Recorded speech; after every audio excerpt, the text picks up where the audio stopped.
Olha, o marco temporal das terras indígenas continua sendo pauta. O Supremo Tribunal Federal deve voltar a analisar essa situação neste ano ainda. Nosso repórter Alex Rodrigues conversou com um especialista no assunto e é o que a gente vai ver agora.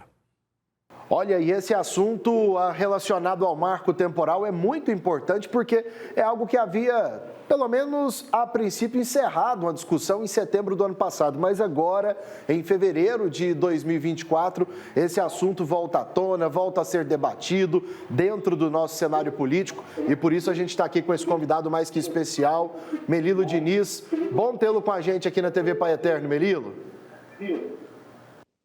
Olha, parecia que estava tudo bem, mas o Supremo Tribunal Federal acabou causando uma série de reações a partir do momento que definiu a tese sobre o marco temporal. O Congresso Nacional aprovou uma lei, a 14.701 de 2023, e esta lei foi vetada quase que totalmente pelo presidente Lula, o chefe do executivo, que tem essa responsabilidade. O veto foi derrubado no dia 14 de dezembro do ano passado pelo Congresso Nacional e acabou voltando para o próprio Supremo por meio de ações que vão discutir de novo esse tema. É por isso que essa pauta virou numa forma de competição entre os três poderes da República, Executivo, Legislativo e Judiciário. E assim, as mesmas pessoas que debatiam isso, que vetaram, hoje, por exemplo, estão discutindo novamente esse assunto. Você acha que as opiniões elas podem mudar de lá para cá?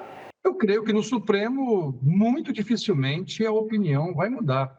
O Supremo, no julgamento do recurso extraordinário de Santa Catarina, que valeu para todo o Brasil, ele fixou 13 teses, basicamente em torno da seguinte ideia: não existe marco temporal no sistema jurídico brasileiro para a demarcação de terras indígenas. Agora, num país em que até o passado a gente tem que duvidar de vez em quando, pode ser que mude alguma coisa. Não acredito, mas pode ser. E assim, o povo indígena é quem mais sofre, né? E falar em povos indígenas, em sofrimento, é algo que está sendo praticamente constante nesses últimos meses. Os povos indígenas vêm sofrendo uma violência histórica, não é de hoje. A questão do marco temporal é mais uma violência, mas também é um ataque às instituições. Veja o absurdo. Se tenta modificar uma decisão do Supremo por projeto de lei simples, não foi nem emenda à Constituição.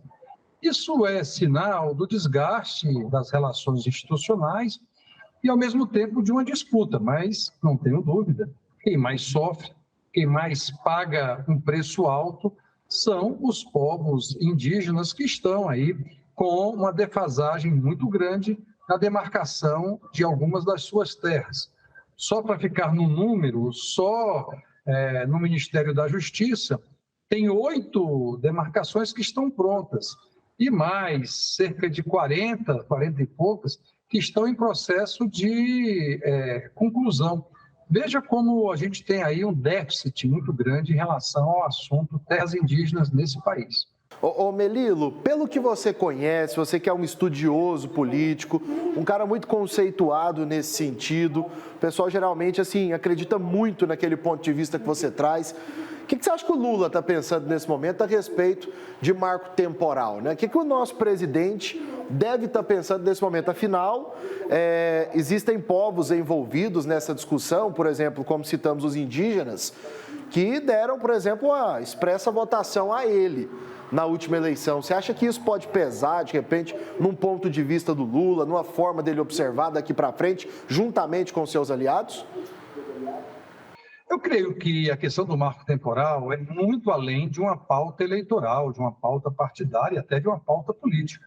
Eu tenho a convicção que o marco temporal, e dizer claramente que não existe marco temporal na Constituição brasileira, é uma questão humanitária. Vou repetir, os povos indígenas foram violentados ao longo de séculos e séculos e esse pouquinho de direito vira essa confusão. Agora, É claro que Lula não é bobo.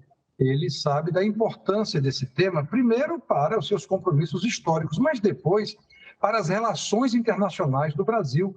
O Brasil não irá adiante se tiver qualquer grande dificuldade com alguns dos povos indígenas. O exemplo da tragédia Yanomami, no norte do Brasil, demonstra como, se não correr, o Brasil ficará marcado por mais uma situação grave com nossos parentes, com os nossos povos indígenas. É isso. Agradeço ao Melilo Diniz e a gente volta com você aí no estúdio. Tá ótimo, Alex. Obrigado, viu, pela entrevista.